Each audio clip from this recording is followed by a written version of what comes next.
Image of a starving 7-year-old girl has become a symbol of the human cost of years of war in Yemen.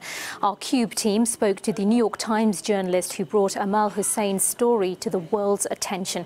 Well, let's head over to the Cube now and speak to Alex. And Alex, this involves a really distressing photo. Sam, it does, and we should just warn everybody watching that the photograph we're about to show you is deeply distressing. Her name is Amal Hussein. When she's pictured here, she's 7 years old. She's starving on a hospital bed in northern Yemen. At this stage, medical teams are doing all they can to try and save Amal's life. They're feeding her milk every 2 hours, but you can see how weak she is. She's vomiting, she's suffering badly with diarrhea. This photograph was published by the New York Times, taken by their photographer, Tyler Hicks. It shocked the world. It made people recognize the human cost of a bitter 3-year war between a Saudi-led coalition backed by the West and Houthi rebels in the country. Well, just days after it was published, Amal died. She'd been discharged from hospital 3 days before because they had no room for other patients, and her mother could not afford to take her to another aid station. On the 26th of October, 7-year-old Amal Hussein passed away. Now, her story was told by Declan Walsh from the New York Times, and earlier today I spoke to him and I asked him his first memory of seeing Amal. When we walked into that hospital, it was immediately obvious that there were a lot of very sick people there, and the doctor directed us towards Amal. She was a young girl who was lying deathly still. Her mother was sitting over her. She told us that they were refugees from another part of the country. Their home had been bombed in Sada along the border with Saudi Arabia. They had now moved to this area that was a little bit safer.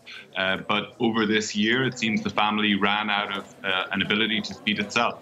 And so Amal had grown very sick. When we saw her, it was maybe the second or third time that she had come into a hospital for treatment for malnutrition, and she was seriously ill.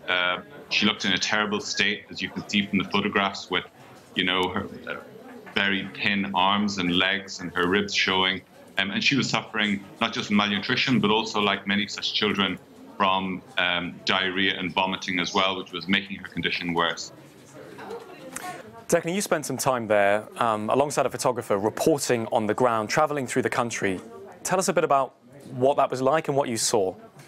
We travelled to the north, to Sana'a, the capital, and to this province of Hajjah, where we found so many of these cases, like Amal. And there, one of the most striking things was that on the surface, you see cities that are functioning fairly normally. You see supermarkets that are full of food. You see restaurants that are bustling and operating.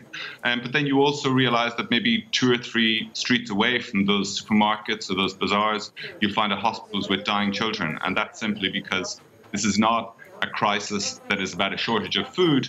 This is a crisis that comes from people's inability to pay for that food. Perhaps the scale of this is hard to take in. Amal is one of 1.8 million severely malnourished children in Yemen. Now, there are warnings this situation is going to get even worse. Already, 8 million people in the country depend on emergency food. That could almost double to effectively half of the country's population, meaning Yemen would be gripped by a devastating man-made famine. The consequences for the poorest and the most vulnerable, as shown by the case of 7-year-old Amal. Well, Sam, it doesn't bear thinking about.